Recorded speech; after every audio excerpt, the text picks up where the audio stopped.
In a previous video, I talked about how consciousness works, that it borrows the perceptual systems of the brain to create an inner theater.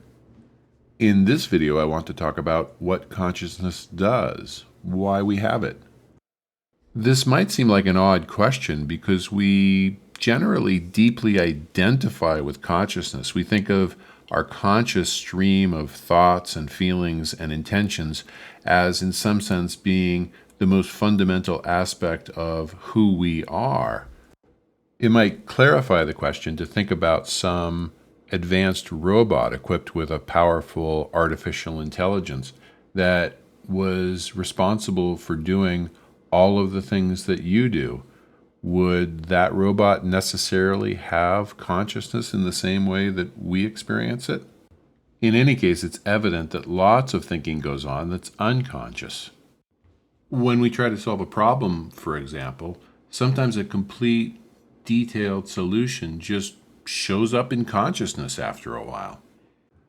We don't know really how we came up with the solution, we just have it. And we can't identify, in many cases, how and why one thought leads to another. Many people have had the experience of driving to an unintended location out of habit, perhaps while preoccupied with unrelated thoughts. At those times, unconscious mental processes alone are driving the car. We also experience unconscious mental processing when in free, unguarded conversation. We often are not aware of what we are going to say until we hear ourselves say it. Only when being cautious in speech do we consciously, internally review what we are going to say before we say it. Sometimes when we're not consciously previewing our speech, we may say something we regret. But if the unconscious mind on its own can do so much, even drive a car, what is the purpose of the conscious mind? Why do we have it? The most persuasive theory is that the conscious mind, by co-opting the perceptual system, which communicates widely throughout the brain, provides a kind of feedback and self-monitoring mechanism. Many somewhat independent neural networks represent various possible ideas, plans of action, and so on. By presenting these contents to the brain at large through simulated perceptions, reactions from other neural networks can be solicited. Let's say lunchtime is approaching and you begin to wonder what you would like to eat. This thought then has various associations, various possibilities that are activated. Perhaps pizza comes to mind, although that conscious thought quickly produces another conscious thought that you had pizza yesterday and would like something different. Then the thought of a fast food meal of a different type comes to mind, but that prompts the thought that you would like something more healthy. Different possibilities are activated consciously, leading to different chains of thought. Maybe some possibilities are activated only slightly, not strongly enough to actually become conscious. Maybe some possibilities, like a nearby salad bar, are actively repressed, perhaps because you had an unpleasant experience there that you don't want to recall, or because other networks in the brain might prefer something more salty and high fat and so don't want you to consciously consider the salad bar. Various options come to mind with their associations. Then the process of decision begins. You tentatively select one choice, and this conscious thought produces reactions that then come to mind. An internal debate continues in this way until one option is sufficiently strongly activated and not inhibited by other options as to activate associations to actual motor activity. You get up and depart for your chosen lunch option.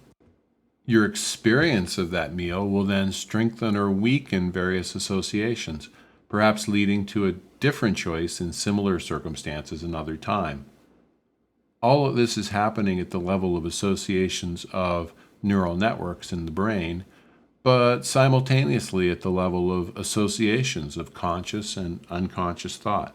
We might wonder that associative thinking like this does not just produce a murky mix of indecisive impressions instead of more or less clear thoughts. But we know the brain has mechanisms for sharpening associative boundaries. Our thinking is never perfectly clear, but it can approach perfect clarity very closely. Say I want to add mentally the first four natural numbers 1, 2, 3, and 4.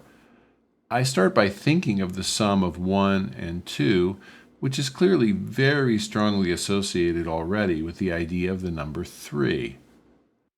I might be simultaneously weakly activating other ideas, such as the expression 1 plus 1 equals 3 to mean some kind of nonsense, but not strongly enough to compete with 1 plus 2 equals 3, and probably not even strongly enough to reach consciousness. Then I think of 3 plus 3, which is associated with 6, and so on.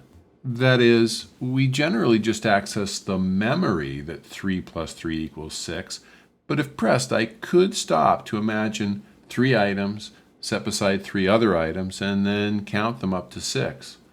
So even mathematical reasoning is built up of vast numbers of stored, strong associations that we recall very sharply, though not perfectly sharply. So from perhaps hundreds of thousands of different neural networks that make up the brain, each with their own understandings and their own goals, a more or less unified and integrated personality and sense of self emerge. But if some sensory impression or idea or thought, perhaps communicated by someone else, does not well enough correspond to our existing patterns of thought, we may have trouble properly responding to it or even recognizing it. We may have a blind spot similar to the physical blind spot in the retina, which will paper over with our best understanding what we think should be there. Suppose you were exposed to an idea inconsistent with your belief system. If no thought process ever leads back to that idea, if it has no effective associations, it's as if you'd never been exposed to the idea at all.